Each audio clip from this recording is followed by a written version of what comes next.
তাহলে আমাদের দেশের পয়সাওয়ালারা কেন এই দেশে চিকিৎসা করে না? ওরা কেন সিঙ্গাপুর যায়? চিকিৎসার ধারা তো দুনিয়াতে দুইটাই, তৃতীয় কোনো ধারা দুনিয়াতে নাই চিকিৎসার। একটা ধারা হলো আমেরিকান ধারা, আর একটা হলো ব্রিটিশ ধারা। এই দুই ধারা ব্যতীত কোনো চিকিৎসার তৃতীয় ধারা দুনিয়াতে নাই। হুজুররা নাও জানতে পারে, কিন্তু ডাক্তাররা আমার কথা সত্যায়িত করবে, বলবে ধারা এই দুইটাই, হয়তো আমেরিকান ধারা, না হয় ব্রিটিশ ধারা। চিকিৎসা তো সারা দুনিয়া একই, কিন্তু হ্যাঁ, চোর ধরা দিতে পারলে সবাই কিলাইতে পারে, চোর না ধরতে পারলে কেউ কিলাইতে পারে না। চোর ধরাটাই হলো ক্রেডিট। বিদেশে চলে যায় চেক আপ করার জন্য, কেন ওরা দেশে করে না? তো যেটা বুঝাইতেছিলাম, যদি মেশিন দিয়ে স্বাদ চেক করতে হইতো, তাহলে আমার বাড়ির মেশিনটাও মাঝে মাঝে ভুল রিপোর্ট দিত, আমি খাইতাম আর পয়জন তৈরি হতো পেটে, আমাকে ছুটতে হতো হাসপাতালে। কিন্তু আজ পর্যন্ত আমাদের জিহ্বা ভুল রিপোর্ট দেয় নাই। দিছে? হ্যাঁ হ্যাঁ, সারাদিন তো পান খান, সারাদিন তো বিড়ি খান, সারাদিন তো সিগারেট খান, ঠিক না? আরো কত আজে বাজে জিনিস যুবকরা খায়। কই জিহ্বা তো আজ পর্যন্ত ভুল রিপোর্ট দিল না। আচ্ছা বাদ দেন আপনি ঘরটা, আমারটাই শোনেন। আমি সারাদিন পান খাই, পারি না ঘুমের মধ্যে খাই, কিন্তু আমার জিহ্বা তো আজ পর্যন্ত আমাকে ভুল রিপোর্ট দিল না।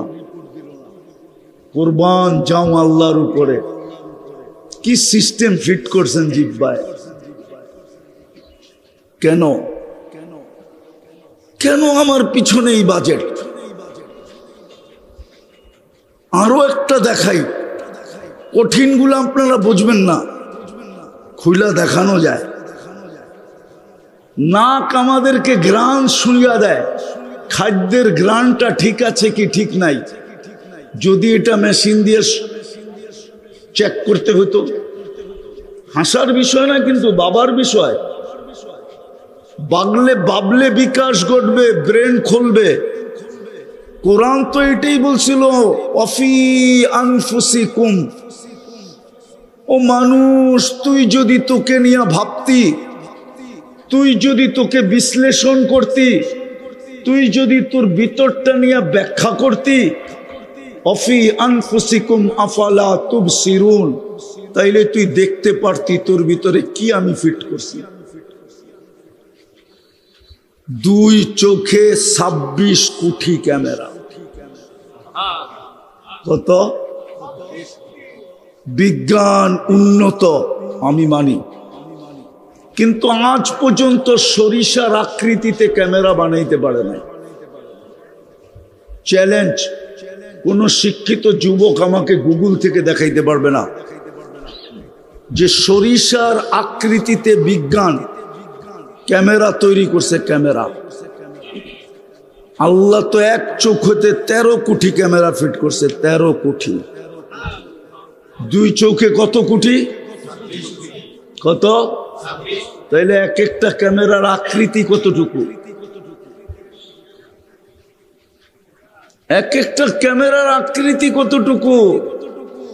যুবক, তুমি ছবি তোলো, ছবি, তোমার একটা লাইট ফ্ল্যাশ হয়, একটা লাইট, আর তুমি যখন দেখো তো 26 কোটি ক্যামেরা একসাথে ফ্ল্যাশ হয়, একসাথে জ্বলা ওঠে, একসাথে। অনর্থক। এই জন্যই আমি বলছিলাম, শুরু কথা মনে রাখতে হবে জীবনটা গড়ার জন্য। এই জন্যই আমার পিছনে ব্যয়, এই জন্যই আমার পিছনে সার্ভিস। 24 ঘন্টা নারী পুরুষকে সেবা, পোয়াজি যথেষ্ট হয়। আমি প্রমাণ দিতেছি, প্রমাণ। ইব্রাহিম ইবনে আদহাম রহমতুল্লাহ আলাইকে চিনে না এরকম মুসলমানের সংখ্যা কম আছে। উনি কোনো আলেম ওলামা ছিলেন না, উনি ছিলেন শাসক, একটা দেশের রাজা ছিলেন, রাজা। আগে আমাদের দেশও ছোট ছোট পরিধিতে রাজা ছিল, যেরকম বিক্রমপুরের রাজা বীর বিক্রম ছিল। বিক্রমপুর বিরাট বড় এলাকা না, মাত্র 2টা থানা নিয়ে এখন বিক্রমপুর গঠিত। একটা হলো লৌহজং আর একটা হলো শ্রীনগর। ওনার রাজধানী ছিল শ্রীনগরে। ইব্রাহিম ইবনে আদহাম রহমতুল্লাহ আলাই রাজা ছিলেন, রাজা। কোন রাত্রে ওনার ঘুম ভেঙে গেছে কারো পায়ের আওয়াজে। তো দেখতেছিলেন কে জানি ওনার বাড়িরই রাজপ্রাসাদের ছাদে হাতুড়ি মারলে যেরকম আওয়াজ হয় ওই আওয়াজে হাঁটতেছিল। প্রহরীকে জিজ্ঞাসা করছে, এই গভীর রাত্রে আমার ছাদের উপরে হাঁটে কে? তো প্রহরী যে ডাইকা নিয়ে আসছে, জিজ্ঞাসা করছে, এই গভীর রাত্রে কি করো আমার ছাদে? তো লোকটা বলতেছিল, উঠ হারায় গেছে, খুঁজতে খুঁজতে ছাদে চলে আসছি। বলছে, পাগল নাকি? উঠ ছাদে পাবে কি করে? তো লোকটা বলতেছিল, জাহাপনা আমি যদি পাগল হই তো আপনিও তো পাগল। বলছে, আমি পাগল কি করে? বলছে, আমি যদি ছাদে উঠ না পাই তো আপনি রাজপ্রাসাদে বসে আল্লাহ পাবেন কি করে? এতটুক কথায় জীবন চেঞ্জ। আরেকটা হাদিস থেকে দিতেছি। বনি ইসরাইলের এক বদমাস ছিল, নাম ছিল কিফিল। তার নিশা ছিল, অভ্যাস না, নিশা। যেমন আজকে আমাদের সমাজে বেশিরভাগ যুবক দেখা যায় মাদকে আসক্ত, আর মাদকের চেয়ে বড় আসক্ত হলো মোবাইলে। যুবকরা কিন্তু মা বাবা ছাড়তে পারবে, মোবাইল ছাড়তে পারবে না। রাগ হয়ে যাবে আবার গাড়ি গুড়ি আটকায় দেয় কিনা। ওরা কিন্তু মা বাবা ছেড়ে দিতে পারবে, মোবাইল ছাড়তে পারবে না। খাওয়া ছাড়তে পারবে কিন্তু ইন্টারনেট ছাড়তে পারবে না। ইন্টারনেটের সংযোগ চাই। বললে তো আবার কেউ কিছু বইলা ফেলেন কিনা, মিডিয়ার যুগ, কথা কই থেকে কই চলে যায়। হ্যাঁ, যাক, নাই বললাম। তো ইন্টারনেটে আসক্ত। ওই কিফিলও এক খারাপ অভ্যাসে আসক্ত ছিল। ডেলি 50 থেকে 60 লক্ষ টাকা বর্তমান টাকায় সে খরচ করত ডেলি। আল্লাহ তাকে টাকার পাহাড় দিছিলেন। তো এক মেয়েকে সে একদিন ধরে নিয়ে আসছে। তার নিশাই ছিল ডেলি কোনো নতুন মেয়ে। একবার যার উপরে হাত দিছেন, দ্বিতীয়বার না। তো কামরায় ঢুকায়া দিয়া বলতেছিল, আমি প্রস্তুতি নিয়ে আসতেছি। যখন প্রস্তুতি নিয়ে ফিরে আসছে তো দেখতেছে মেয়ে ঘরের এক কোনায় অজোরে কাঁদতেছে। তো জিজ্ঞাসা করছে, ওই মেয়ে তুই কাঁদিস কেন? এখনো তো তোর গায়ে হাতের ছোঁয়া, আঙ্গুলেরও ছোঁয়া দিই নাই, আর তোকে তো আমি জোর করে নিয়ে আসি নাই, তুই সদ ইচ্ছায় আমার হাতে ধরা দিছিস। টাকা পয়সার চুক্তি হওয়ার পরেই তো আমার সাথে চলে আসছিস। তো মেয়ে প্রতি উত্তরে বলতেছিল, কিফিল আমি বাজারি মেয়ে না, মনোযোগ, এটা আমার পেশা না। কোনো বিপদের কারণে আমি তোর হাতে ধরা দিতে বাধ্য হয়েছি, কিন্তু কাঁদি কেন জানিস? বলছে, বল না। বলছে, কালকে এই চেহারাটা আল্লাহকে কি করে দেখাবো? কালকে এই চেহারাটা আল্লাহকে কি করে দেখাবো? তুই তো আমাকে চেহারা দেখেই নিয়ে আসলি। রব্বে কাবার কসম, তীর মারলেও কিফিলের দিলে এত জোরে লাগতো না। কিফিল একটা চিৎকার দিছে আর মাটিতে পড়ে গেছে। বলছে, বোন বোন, এখন পর্যন্ত তো তোর গায়ে আঙ্গুলের ছোঁয়া দিলাম না, তাতেই তোর এই অবস্থা। তাইলে আমি এই চেহারাটা কালকে আল্লাহকে কি করে দেখাবো? টাকার থলি তোকে দিয়া দিলাম, কিন্তু একটা অনুরোধ করব যদি তুই রাখিস। বলছে, সেই অনুরোধটা কি? বলছে, হাত দুটা উঠায়া আল্লাহকে একটু বলা দে আমি তওবা করলাম, আমার তওবাটা যেন কবুল করে।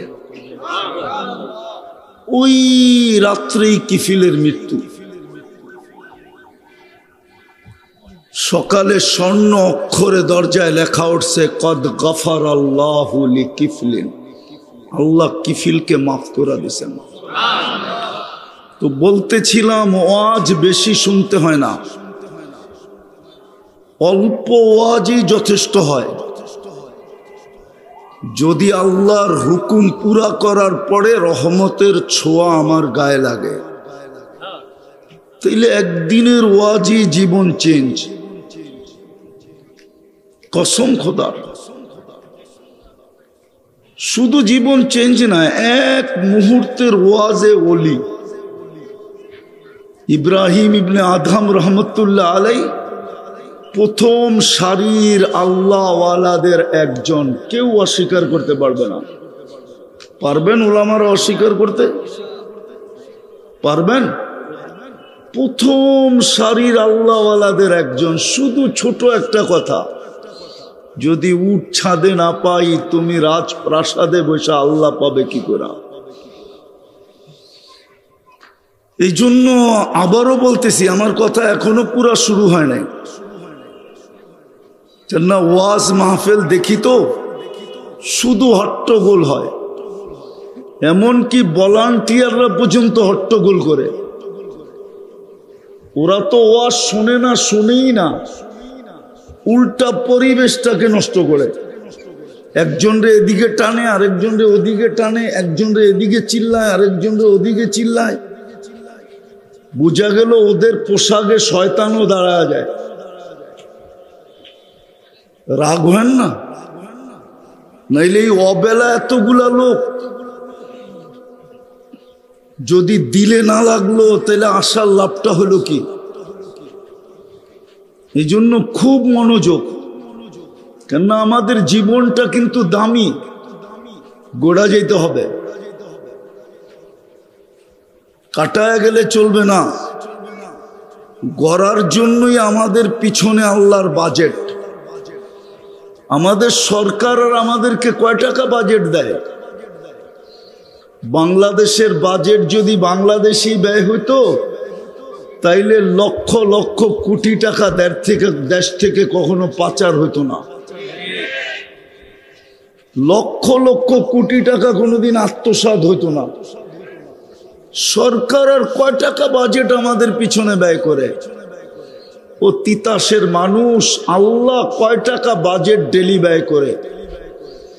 যদি এই পানির দামে অক্সিজেন কিনতে হইতো, পানির দামে 30 টাকা লিটার, দেখি যুবকদের দিলে লাগে কিনা আজকে। 30 টাকা লিটার যদি অক্সিজেন কিনতে হইতো, তাইলে তিতাসের প্রত্যেক ব্যক্তিকে, প্রত্যেক নারী পুরুষ ছোট বড় সবাইকে ডেলি 16,500 টাকা বিল দিতে হইতো। 16,500 টাকা। কত কত? ডেলি আমরা 550 লিটার অক্সিজেন নিই। যদি পানির দামে 30 টাকা লিটার কিনতে হতো, 30 টাকা। তিতাসের যুবক ভালো মতে বোঝো, জীবন কিন্তু গড়া যেতে হবে, কাটায় গেলে চলবে না। গড়ার জন্যই বাজেট। শুধু একটা দেখাইতেছি, শুধু যদি অক্সিজেন কিনতে হতো, 16,500 টাকা ডেলি দিতে হতো। বলো কোন মা বাবা সন্তান নিতেন? বলো কোন স্বামী স্ত্রী গ্রহণ করতেন? কেননা স্ত্রীর ভরণ পোষণ তো স্বামীর উপরে। কোন স্বামী স্ত্রী গ্রহণ করত? কোন মা বাবা সন্তান নিত? যুবক, তোমার অস্তিত্ব হইতো কোত্থেকে? তুমি যৌবন পাইতা কোত্থেকে? হাসিনা হাসিনা এদিকে মনোযোগ। বাজেট শুধু শুধু না। আফা হাসিবতুম আন্নামা খালাকনাকুম আবাস। আল্লাহ আরবিতে বলছে, আমি বাংলায় বলতেছি। আল্লাহ এটাই বুঝাইতে চাইছে, তুই অনর্থক। তোর পিছনে বাজেট মাসে 4,95,000 টাকা বিল দিতে হতো। প্রবাসের টাকা দিয়েও হতো না। প্রবাসের টাকা একটু ভাবেন, কেন এই বাজেট, কেন এই ব্যয়, কেন এই সেবা? বিনা পয়সায় দিতেছেন, বিনা পয়সায়। 550 লিটার যদি ডেলি নেই তো মাসে কত নেই, বৎসরে কত নেই। আবার পিউরটাকে দূষিত করি, নিশি 550 লিটার পিউর অক্সিজেন যখন নির্গত করছি, ছেড়া দিছি, তো কার্বন ডাই অক্সাইড 20, ওটাকে আবার পিউর করেন। কুদরতি টেকনোলজি দিয়ে আবার পিউর করে আমাদেরকে নিতে দেন। আবার পিউরটা করেন, নেওয়া আর ছাড়া, এটার ভিতরে দূরত্ব হলো ন্যানো সেকেন্ড। জানি না যুবকরা স্কুল কলেজে পড়ছে কিনা, ন্যানো সেকেন্ড বোঝে কিনা। আধা সেকেন্ডের মতো, আধা সেকেন্ডের ভিতরে যেটা ছাড়লাম ওটাকে পিউর করেন, আবার আমাকে নিতে দেন। যদি প্রযুক্তি দিয়ে করতে হতো তাহলে কি অবস্থা হতো? আমার সমাজের শিক্ষিত লোকগুলা তো বোঝে না, ভাবেও না। এই জন্য আমার কথা শুরু ছিল, জীবনটা গড়া যেতে হবে, কাটায়া গেলে চলবে না। গড়ার জন্যই বাজেট। শুধু তো একটা দেখাইলাম, এই শরীরটা খুইলা 100টা দেখানো যায়, 100টা। সময় হবে না, নাইলে খুইলা দেখানো যায়।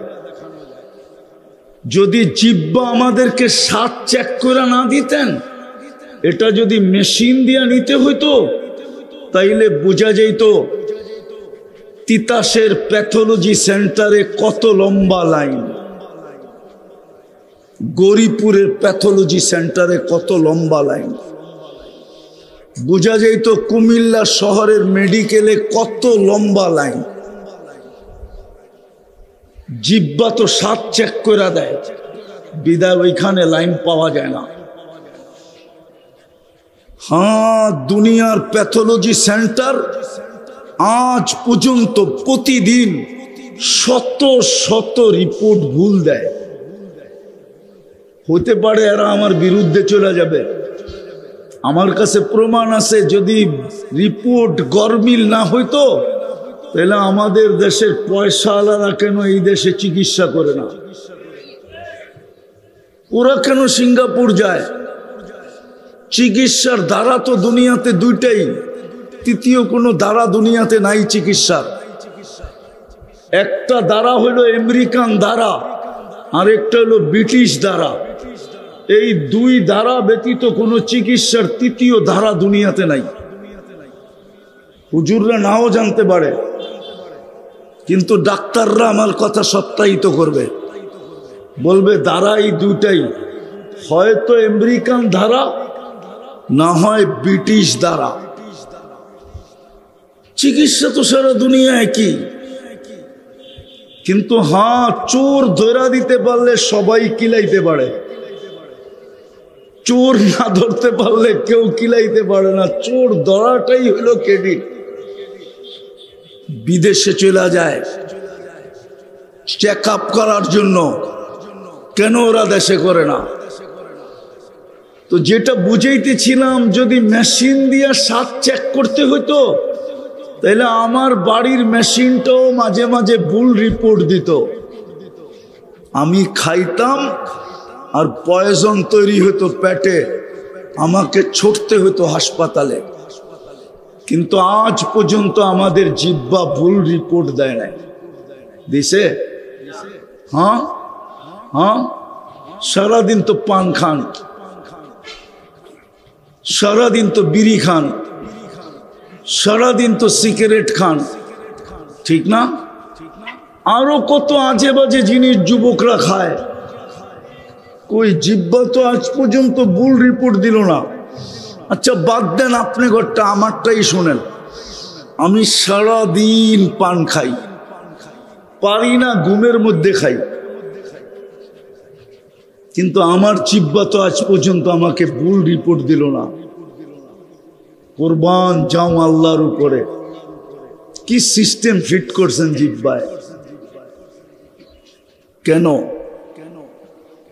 কেন আমার পিছনে এই বাজেট?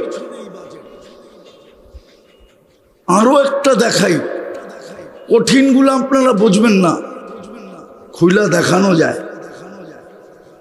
নাক আমাদেরকে ঘ্রাণ শুইয়া দেয়, খাদ্যের ঘ্রাণটা ঠিক আছে কি ঠিক নাই। যদি এটা মেশিন দিয়ে চেক করতে হতো, হাসার বিষয় না কিন্তু বাবার বিষয়।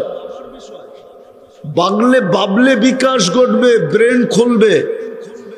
কোরআন তো এটাই বলছিল, অফি আনফুসিকুম, ও মানুষ তুই যদি তোকে নিয়ে ভাবতি, তুই যদি তোকে বিশ্লেষণ করতি, তুই যদি তোর ভিতরটা নিয়ে ব্যাখ্যা করতি, অফি আনফুসিকুম আফালা তুবসিরুন, তাইলে তুই দেখতে পারতি তোর ভিতরে কি আমি ফিট করছি। 2 চোখে 26 কোটি ক্যামেরা। কত? বিজ্ঞান উন্নত আমি মানি, কিন্তু আজ পর্যন্ত সরিষার আকৃতিতে ক্যামেরা বানাইতে পারে নাই। চ্যালেঞ্জ, কোন শিক্ষিত যুবক আমাকে গুগল থেকে দেখাইতে পারবে না যে সরিষার আকৃতিতে বিজ্ঞান ক্যামেরা তৈরি করছে। ক্যামেরা আল্লাহ তো এক চোখ হতে 13 কোটি ক্যামেরা ফিট করছে, 13 কোটি। 2 চোখে কত কোটি? কত? তাইলে এক একটা ক্যামেরার আকৃতি কতটুকু? এক একটা ক্যামেরার আকৃতি কতটুকু?